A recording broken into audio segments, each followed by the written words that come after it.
Welcome back to the News Hour here on TRT World. Time now for our regular look at some of the stories from across the world that have caught our eye, and we have two people to review them. The French-Algerian journalist Nabila Ramdani, the political campaigner Mike Buckley. Welcome. Thank you very much for coming into the studio. So let me paint you the picture of what happened in that New York courtroom as far as an article on CNN is concerned. He got 23 years, but he walked in handcuffs. And very unusually, he actually made a statement. He said he felt remorse, but he's never admitted his guilt. And he said that I still consider some of these people, he's talking about his accusers, as good people with whom I had a good time and we did good things. As he left, some of his accusers were in the front row and they cried. 23 years. We had a guest on earlier from the Me Too movement, a lady who left Iran where she was persecuted for wearing the hijab. She said 23 years is not enough. Nabila?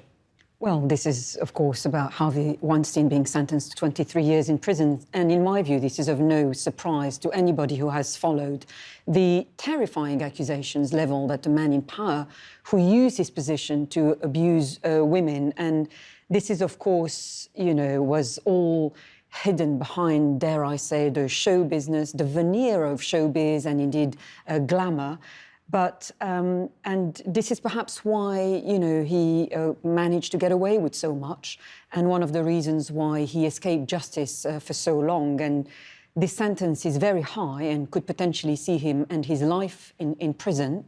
But I'm sure that his legal team will be working extremely hard to get it reduced. But as you said, I mean, this story has always been associated with the Me Too movement, not just in the US, but around the world. And it is encouraging women to speak up against this kind of abuse. Mike, it's damning of the patriarchy. Of course, as Nabila said, it's damning of show business, but it's damning of humanity.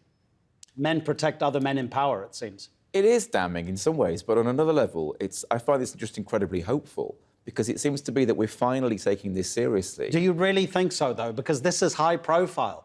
Every day it's happening in smaller offices all over the world and corners of the globe, which get no attention like this has. It is, but this is a real statement. And it's only a few years since Bill Cosby, very similar perpetrator of many, many similar incidents, he only got 3 to 10 years. So the fact that Harvey Weinstein has got 23 years, I think, is a significant statement. You're right, this isn't the end of the matter. As we know, most people who report rape in the UK, prosecutions don't happen, which is appalling. And that's probably the case in most of the world as well. So we've got a huge distance to go, but I do think this is a positive step in the right direction. And he faces similar charges in Los Angeles. There are also investigations continuing here in London. Yes. There have been some research done of speeches made at Oscar ceremonies from 1966 to pretty much the current day. And he was thanked more than God was thanked. He is one of the most thanked people ever at Oscar ceremonies. This guy was so big.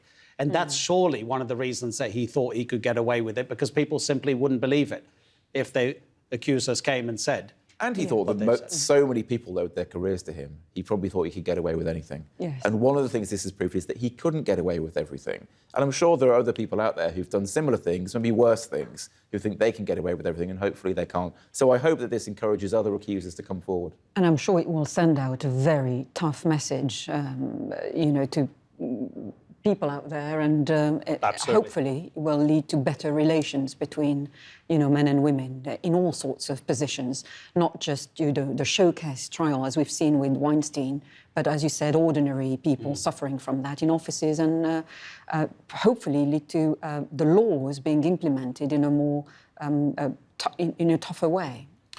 What's the latest that's hitting you about the coronavirus? OK, we know that it's now described as a pandemic, but when you look at all the lines, what are the things that really jump out at you and you think, oh, my God, wow? Well, we've just heard from the German Chancellor, Angela Merkel, that she believes that 70% of Germans will end up with the virus. And this is, in essence, a very blunt assessment that will no doubt lead to headlines around the world. And if it makes you wonder if Germany, which is arguably the most advanced and successful state in the European Union, with the majority of its people ending up with the virus, then you do wonder how other countries, which are less prepared to deal with it, will be affected.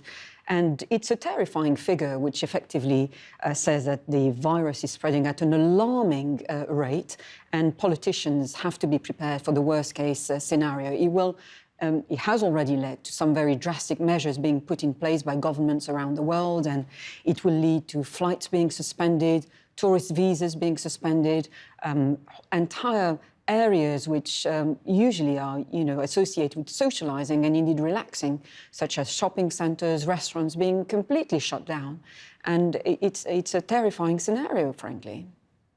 The thing that interests me in one way most about all this is the different ways that governments are dealing with it. Some countries like Japan and Taiwan and Kuwait, we've just heard, are taking this really seriously. And Taiwan, for example, as I read yesterday, it only had 44 cases, despite being in such close proximity to China, because they've taken this really serious and basically shut down so much of their community and really isolated people. Whereas countries like in Europe and the US seem to be working much more slowly to actually put restrictions in place. I think that's why our cases are going up so rapidly. You're a political campaigner, Mike. How difficult is it to get messages out to people? As Nabila says, Germany is such an advanced country, but really it comes down to human behaviour in terms of trying to stop the transmission of the virus. How difficult is it to make people understand? With things like this, it comes down to governments making choices. And it seems to be that in more democratic countries, to be blunt, that the governments have been slower to put restrictions in place on their populations, perhaps thinking, will people do what we say? Whereas in more authoritarian countries, they've been more quick to act. And in the end, that's going to save more lives. Sure, or more organised countries like South Korea, which is so organised, and it's had relative success. Numbers, though, over the past few days have been going up and down in terms of new infections. I agree, but I do think that a lot of democratic countries, including the UK, are actually behaving very irresponsibly.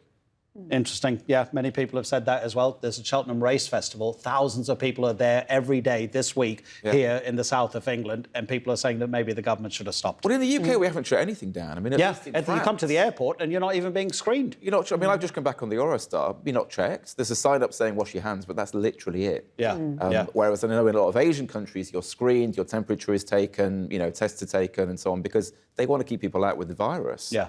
And in Britain, more people are going to die as a result. Which is awful. It's not just Britain, it's other countries as well. This story from Kenya is absolutely heartbreaking. Scientists say that the world is going through its sixth mass extinction. That's because the climate crisis is killing the biodiversity of the planet. And we don't need human beings to be killing this beautiful creature behind us, this white giraffe in Kenya, and its calf. There's only one left. What a story. Well, I think it is a terrible story which should rightly send, shock and outrage around the world. On the one hand, we have human populations, facing a global pandemic and doing everything possible to try to contain it. And here we have thoroughly irresponsible and unpleasant poachers deliberately killing these beautiful creatures, and it really makes you despair about humanity, frankly. You think, why kill a giraffe of all things? Kill a tiger if it's running towards you and about to eat you, for goodness sake. I mean, the pictures we see of poachers from all over the world with their trophies that they've killed, I think it might be Botswana that's actually asking poachers to come and pay to kill one particular species. I can't remember. I'm pretty sure the story is correct, though, because it's got too many. It needs to cull them because that particular species is disturbing human existence in that area by disturbing the crops and stuff. And that's a different kind of angle.